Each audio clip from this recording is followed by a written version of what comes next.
So it's 12:24 a.m. It is Friday. Happy early Frisky Fetish Friday, y'all. Got two movies to run off. Originally, this was going to be a triple feature, but the third film, Never Let Go, is not out for 14 days yet. So bad.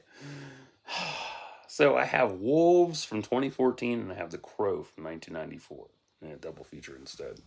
So here's my thoughts on Wolves. Saw this before, forgot to review it, so I'm going to rewatch it. Yeah. Wow, Caden tackled Myers hard good on him and mauled his girl too. Off to a great start. Oh, God, this plays out like a bad CW movie. There's 15 points off. He killed his parents. Damn, there's 15 points back up. Oh my, Caden was adopted. Shocker. I never would have known. I'll say the scene transitions are pretty good. That was a very good saving grace for this thing. But I can't remember why I watched this back then. Maybe if Caden was black, this would be more appealing. So far, unimpressed. Caden's doing the farm life on John Tolliman's farm. Just play old McDonald while he's running around doing montage shit. All that farm work he does and barely sweats. What the fuck? Like, you're doing farm work outside in the heat. You're gonna sweat. I love Momoa's colored context. Absolutely beautiful. I will say the pace for this is rather quick and the dialogue is meh. Gail's a funny alcoholic. Angel's kind of cute. Poor Carter Willis, aka Jimmy Donaldson's twin brother, got killed by Connor and his crew. What? Carter looks like Jimmy Donaldson's brother. Jimmy Donaldson is Mr. Beast, for those of you that don't know his actual name. You're welcome. Caden's part of an old werewolf bloodline. Wow. Plot twist. Connor's Caden's father. Let's get on Mari and have it run out good. Get on that couch. I wonder how much he paid them bitches to run backstage like that. God. I don't know. It's not my child. I don't know who the father is this 17th time. Okay. Oh God, Caden has to protect Angel's precious virginity from Connor. Oh God, this is fucking rich. Rich. It was bad enough he raped Caden's biological mother to conceive him, and oh man, this is such a bad story altogether. So he has to protect a cherry because the other one got popped by force. Not a pinprick force. But I must know how it ends for the review. That's what I do on here. So if Angel gives Connor a daughter, what'll happen then? Because he's like, she's gonna give me a son. Like, what happens if she gives you a daughter? Mm-hmm. Plot hole. Why is the cliche trend of dudes auto expecting a woman to give them a son for a legacy still being used? It's so dumb. Give me a son. I want a legacy.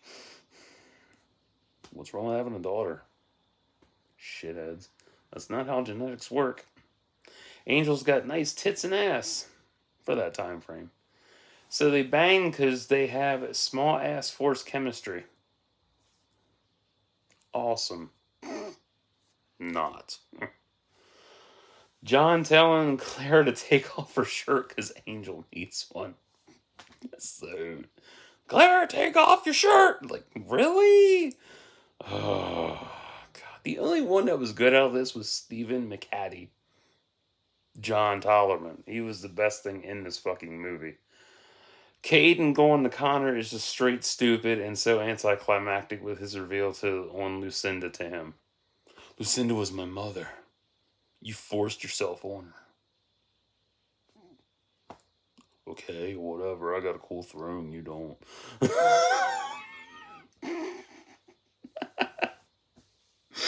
is a horrible fucking movie. At least Caden versus Connor and crew was decent. That was a good fight. He looks all good fucked up from the fight. At least that looked legit. This also feels like they took a page out of Blood and Chocolate, too. Yeah.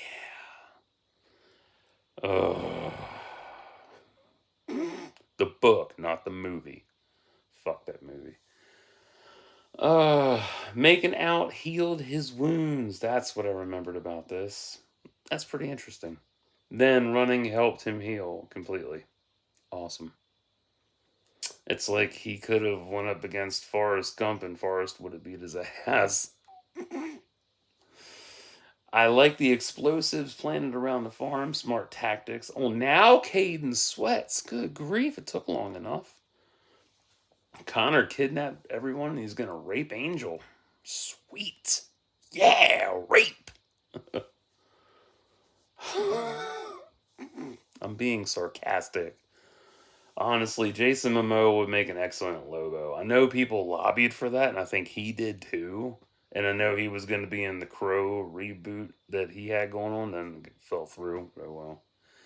Also, the wolf costumes are beautiful too, but comparing this to Skinwalkers, I'm going to take Skinwalkers over this shit easy. Momoa does make a good werewolf. The transformation sequence is pretty good for 2014 and ahead in terms of previous incarnations like the Wolfman, the Howling, Ginger Snaps, and Underworld. Yes, I'm talking about the original Wolfman, not the remake with Anthony Hopkins and what the fuck was that dude's name? Benicio del Toro. Yeah, not that one. I've seen it. I don't remember anything about it. Just them two in it. Ugh, stupid chase between Caden and Wild Joe. It was like watching two kids chase each other, like a parent chasing its fucking kid. You're never gonna catch me. Oh, I'm gonna come up and beat your fucking ass, you little bastard. Wild Joe killed his parents to frame him. Anticlimactic. Caden versus Connor was alright. Wild Joe killed Connor, Caden killed Joe. Happily ever after for Caden and Angel, he protected her precious, deflowered self. Excellent film, 10 out of 10. I recommend. The CW Lovebirds are heading off with their werewolf family tree map John gave Caden. Ain't that adorable? This was so dumb. Honestly, it feels like David Hayter read the ceremony part in Blood and Chocolate, then decided to make a movie based off that part. Igor Studios and Toronto crew did phenomenal work on bringing the wolves to life. This is an atrocious film. 2.5 out of 10. I wouldn't masturbate to that shit. God, so horrible. Ugh. So, let's talk about The Crow. I love this movie. Absolute iconic God tier film. One of the most iconic films of the 90s for the right reasons. Absolutely. I think the greatest thing about this is that it's a CVM and nobody knew back then, and even now still celebrated for Brandon Lee's tragic death. And then Mark Dacascos was brought in to double for him. Yeah. I love the opening sequence. Beautiful miniature town set. That set is so gorgeous. Oh, I love it. I will always love this movie no matter what. Though I am curious as to whether the reboot will outdo it or not. And everybody's like, he's a piece of shit. It's a horrible reboot. Even 30 years later in 2024, Sarah is still adorable. Absolutely cute as a button. Fun Boys T-Bird is still gnarly. No, it's T-Bird's T-Bird. My bad. But I thought it was Fun Boy's car. Oh well. The soundtrack for this is good too. I do want to get some tracks off of it. I used to have Pantera's The Badge, but got tired of that quick. To this day, Brandon has the best Ragdoll Resurrection entrance ever. And exit too. I'd even say this is more iconic than Teenage Mutant Ninja Turtles. That says a lot. Just with the iconic scene by scene shit, like they're matched, but this more iconic. Every character is solid and uniquely intelligent versus what's out today. Definitely. Tintin is probably the most unique among them all. Michael Wincott with long hair is peak 90s gothic attractive. Nah. And that's just a wig. It's so wild because it looks so fucking real.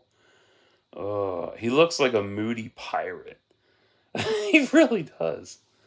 It's weird. I always thought Eric killed Gideon first. Yeah, I always did. I always thought he killed Gideon first. No, it was Tintin. I'm shocked that John Polito's dead. I didn't know that. No, that was news to my ass tonight. Last night. Oh man. I'm also surprised by his work ethic during this time period. He worked on Homicide: Life on the Street, Dinosaurs, uh Time Bandits, I think, and some other shows as well. Between 93 and 94. Like, that's amazing work ethic. And this. Crazy. Oh, he's so good. Rest in peace. Good death on Tintin, too. I actually forgot T Bird was Luther in the Warriors. I did. Oh, man. I also think the city layout is the same for Dark City. I think it is, but I could be wrong. And that Jesus Christ joke never gets old. I love that shit. Oh, God. Still one of Ernie Hudson's best roles, too. Everybody says underrated. It is his best role. More on that later. Eric playing on the rooftop, that inspired me to write a similar story with the lead singer of Kitty. Oh, yeah, I used to listen to Kitty. You're like, what? You know Kitty? Like, yeah. Serving as my muse. Yeah, but I can't remember what the fuck that story was called. Oh, Essence of Purgatory. That's what it was fucking called. I couldn't think of the goddamn title for the longest time. After I finished this, like, what the fuck was it called? Anyway, Skank getting hit by the car, and the guy calling him a stupid ass hair. I don't know if that was intentional editing or if he was supposed to say asshole and was like, fuck it, we're gonna call him ass hair. Also, I love Fun Boy saying see ya when Tintin stabs Eric. Like, that's so cool. See ya! Like, beautiful. The flashbacks are flawless too, and I love that flaming crow. I still want that tattooed on me. That was one of the first tattoos I wanted to get and never got it. You know what's really cool? Take away the CBM factor, it's still a damn good cop flick. Yeah. Because it's got your supernatural elements, but it also has your police procedural. Cool shit. This film also captures the industrial music scene too. Yeah. Even Michael Wincott's death is sad too, because he didn't mean to kill Brandon. It's sad karma on him. Iconic monologue by Top Dollar. The montage of deleted scenes for this are good too. I remember that. I own the DVD for this. It's a 2-disc set. It's got the movie and it's got either the soundtrack or bonus features. I can't remember. I'll check it when I get into storage again. Eric running across the rooftops. I see Blade took inspiration from this. Mm-hmm. No. Albrecht killing Grange from a fandom point of view. This is the fun part. Winston killed Candyman. Yeah. Ghostbuster killed a vengeful spirit Solo. Top Dollar had the most karmic kill, and that fight is an homage to Beast versus Gaston from Beauty and the Beast. It's a beautiful film with a bittersweet ending. For 97 minutes long, it feels like a 2-hour flick. Still amazing experience, and 11 out of 10. So out of 2, which is the best? Wolves, obviously. Jason Momoa. Duh. Nah, the Crow. Crow beats Wolves. Love Jason, but motherfuck that movie. Abysmal piece of shit. But it's worth a watch. So, if you want to see something interesting, then check both these out. If not, that's fine. You don't have to. This is my review on this shit, because that's how I roll. If you don't like CBMs, you don't like werewolves, you don't like supernatural, you don't like cops, you don't like clan feuds, you don't like bad acting and all the other shit going on, you won't like it. If you don't even like the star power included in this shit, it's okay too. That's fine. That's cool. But if you wanted to try it out, go for it. It's worth your time. So, mop off here, upload this, and find something to fucking watch. Till next time, like and subscribe for thoughts and prayers.